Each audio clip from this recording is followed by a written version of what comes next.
Hi guys, welcome to another video. This is just a short video today, just really exploring a new piece of kit. Not really a review on it because I haven't used it yet, but I've opened it out and had a look at it. It's the, like I said, new to me, the Alpkit Elan Bivvy bag. Good looking bit of kit, and hopefully I'll give you a few insights into what it looks like, fits, everything. So enjoy. So here it is. Pretty small, as you can see in my hand there. The main side of this bag actually is the poles. So if we take this out, as you can see, poles in a separate bag, but remove the poles, it's a pretty small bag. So I definitely recommend packing it that way around. Let's get it out of the packet. So it comes with a few pegs. Nice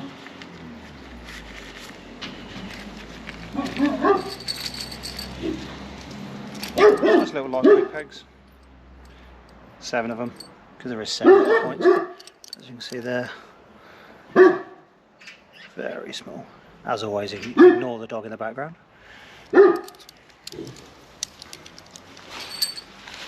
And this is the bivvy bag. Out and fit the poles. So here's the poles. Like I said, that's the longest part of the package really. We're talking kind of about 35 centimeters in length. Not huge, but take that out and then it shortens the package by about 5-6 inches. So that's good. Let's get these in first. Go together super simply. Very, very lightweight poles.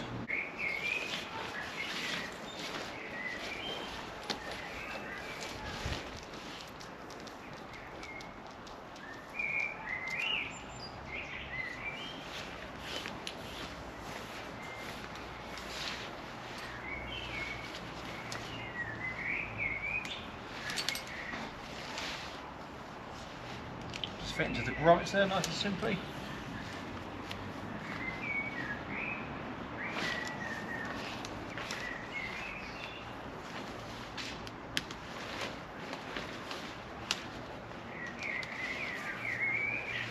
Same on the other side. And then the last one's the tight one. Grab by the hook, stretch and in. That's it. And then it's really a peg it out. So as you can see, pegged out just there in the 12 corners. It's got this little toggle that if you want to keep it up off your feet, which I wouldn't be too bothered about unless it's pouring down, you would tie it with a little bit of paracord to a tree or maybe even a stick, just bunge it out or something. And as I said at the back, 2 pegs this side, another peg there for the breathing vent, and the 2 pegs outside with the poles. But I'll show you underneath the breathing vent. It's underneath there. It's got the mesh for good ventilation, because you definitely will need it in this. But that's a good storm flap. But I think if it wasn't going to be any chance of raining, I'd actually put it up, and I'll show you that now actually. This actually just rolls up underneath.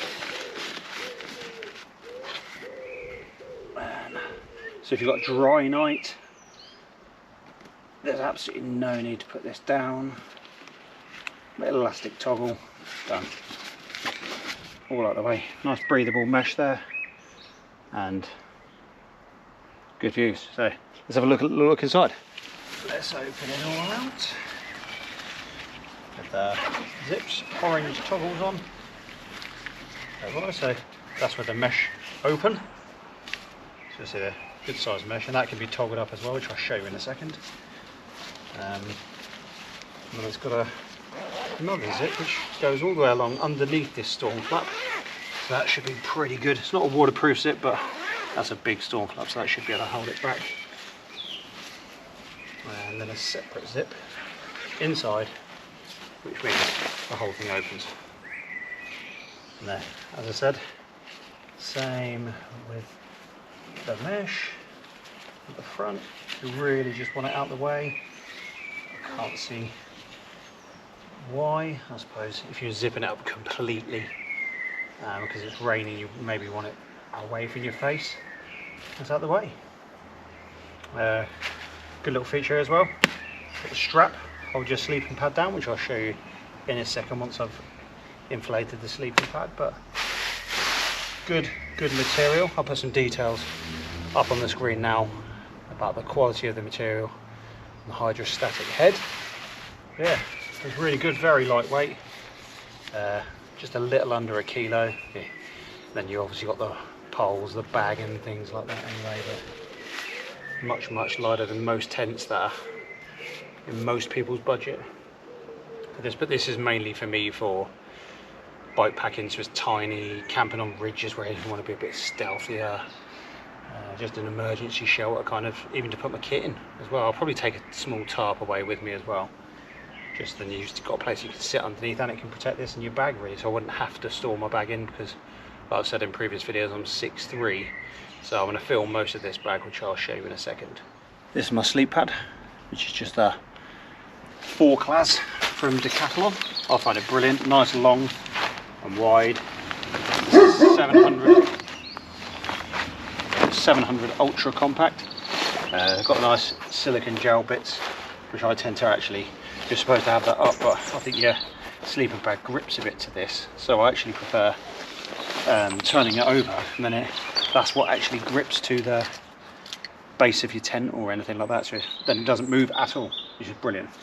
And with this, makes it a lot easier. The Flextailgear Pro pump, which is, anyone who hasn't got one, I'll put it in the link below, but it's a no-brainer. It's got the light, everything, which is, probably can't see too much in this. It'll glow up a little bit, but it's very bright. You can change the settings, press and hold it, it'll go down a little bit, and then yeah, and then it's off. Yeah. Oh. Seem to have a visitor. How did you get round that fence? How did you get round there?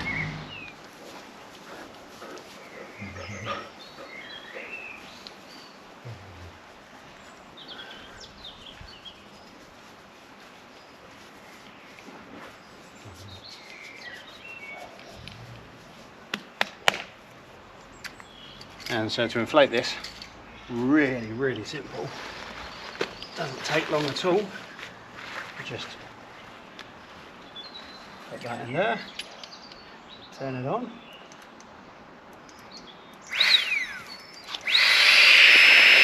And as I say, I'll show you in real time how quick this pumps up is.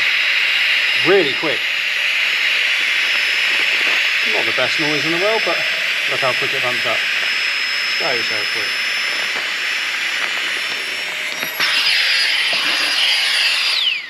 And turn off. Solid. What was that? 20 seconds? And to get into the pad, it is just put it around the other way, get it into the foot end, get it along,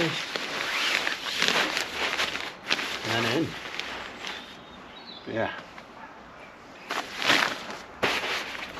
as you can see,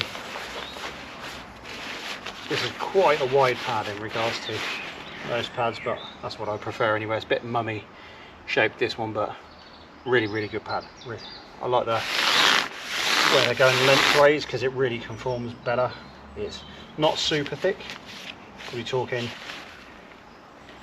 2 to 3 inches max, 2.5 inches, and you don't really want a high, from what I've seen in reviews, you don't really want a really tall pad here with your head up into the clouds here. Something like that. I think the Trekology do a really thick pad, super comfortable for side sleepers, but then you're not going to be in a side sleeper really if you're sleeping in this, or if you are, you're going to be really close to the top. Yeah, as I said, get yourself one of these.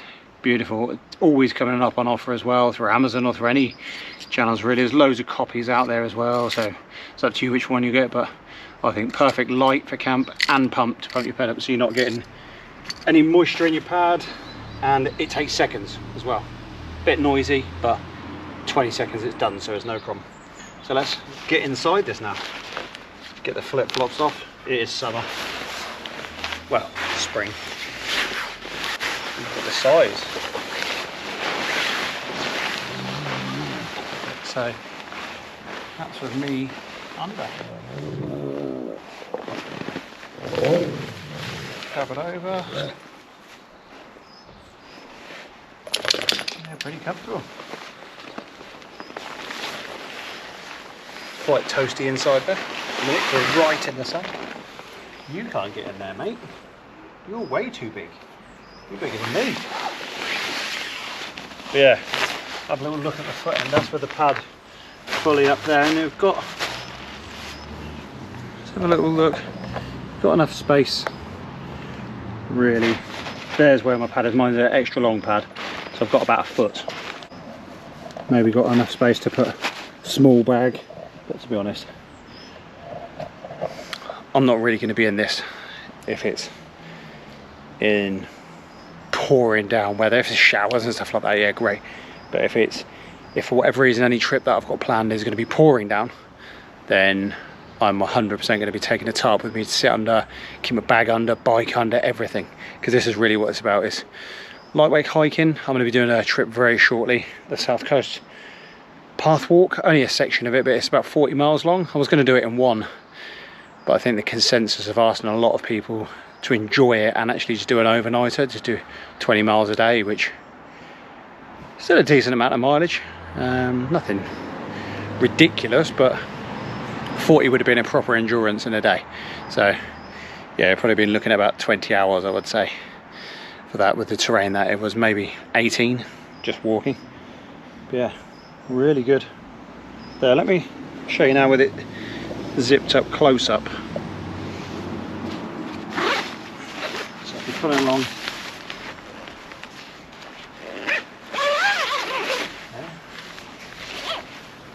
and then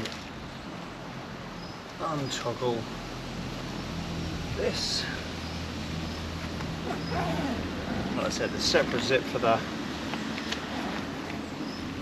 oh, there's two zips there. Open up at either end for it. Let's do that one up fully all the way to the end, and this one basically as far as it goes, which is to there, and then all you would do then to seal it, it doesn't actually fully seal it, but is the kind of a slight overlap there. So if I show you, yeah, so as I said, doesn't actually see it, so there's a little hole, so if you wanted to leave a little hole, there's a little overlap, so nothing's really going to get in there, unless maybe you're in Fort William or something like that up in the Highlands and thousands and thousands of midge, but I don't think I'm going to be up in there in this sort of thing anyway. I'd want a proper tent with a big inner for that. It's going to be like an oven in this heat, but let's get inside it. And that's the advantage of the big zip down the side. Really easy entry in and under.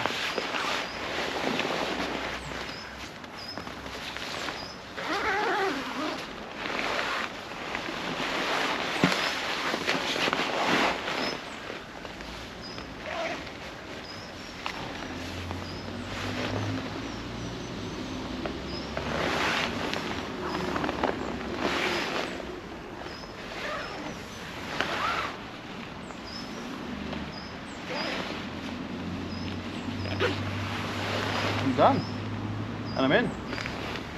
Yeah, like I said, really warm, really warm in here at the minute, but plenty of room. Even there's a side sleeper, plenty of room.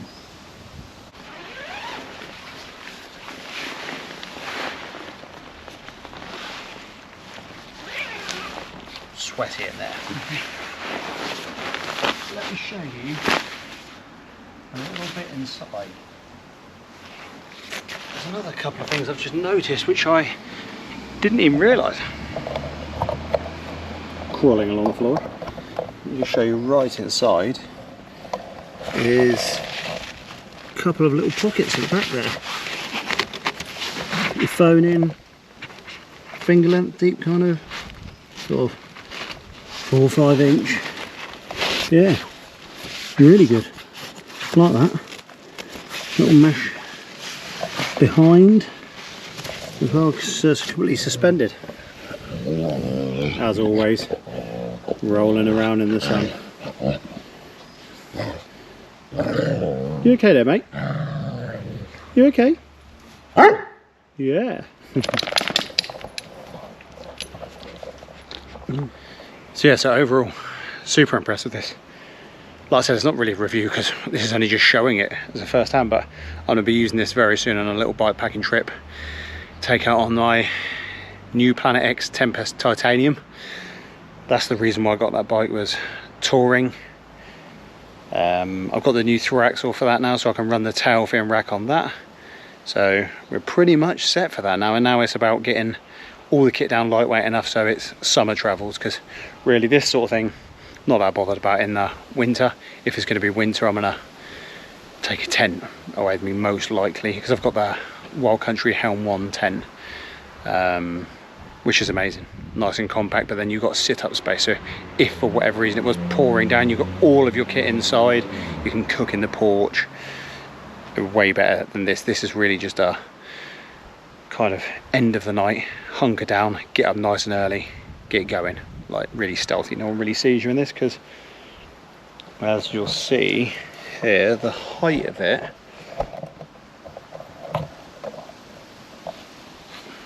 is below my knee, so it's really low, but it's great. It's enough room for it, for me, and like I said, I'm 6'3", I've got plenty of room in there. And what I hear a lot, obviously this is, from what I see, is a copy really of the Snugpak Stratosphere, which a lot of people say is a better version because it's slightly taller with the rear end of it, but you don't need more than this.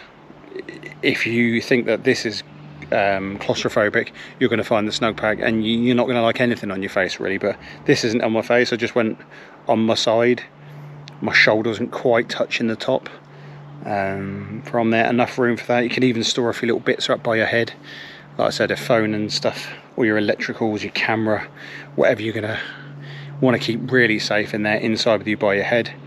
And if you've got a small bag, put it down by your foot end, because yeah, I've got about a foot space down the bottom, so I could, if I really jammed it down the bottom, I could put it there. But even underneath that, this back flap, like, as well, there, like, just having this out, if you only had a small bag, something like just a little bit of cover, just pop it underneath there and it'll be done. But yeah, good material, thin, super thin, lightweight, stitching all looks good, all seam sealed, so it is waterproof, which I'm sure at some point I'll be testing that anyway, because I will get caught out in a shower. It's inevitable being on the coast. But other than that, yeah, let me know your thoughts on it. Who's used one of these? I'm guessing there's thousands of people out there that have this, because compared to anything else, it's a bit of a bargain. It's gone up £10 since I first originally looked at it, so it's £109.99 now. Whereas I think the the Snugpak Stratosphere, you're looking at, I think it's at least 50 quid more, which to me, that's a lot of money for something so simple, to be more. And yeah, I've got a normal bivvy bag anyway, an Army Gore-Tex bivvy bag, but it's not off my face. There's no bug protection at all for the summer, which is only really when I'm using it anyway. I'm not really going to be using it in the winter. It's a great addition to the kit and will be used very soon. So hope you enjoyed. If you did, like I said, drop me a comment down below, let me know your thoughts on this. Would it suit you? Have you used it? Because I think with the Alpkit Elan Bivvy, it is, I see a lot of people on YouTube specifically doing reviews, doing everything on it. It's People say, oh, it's a bit tight on the head. To me, not at all. Like, at all. I'm a pretty large guy and I fit in it easily. So anyone else that says they can't fit in this, they've got to be a pretty large guy. Or girl, obviously. But yeah, hope you enjoyed. So have a good day.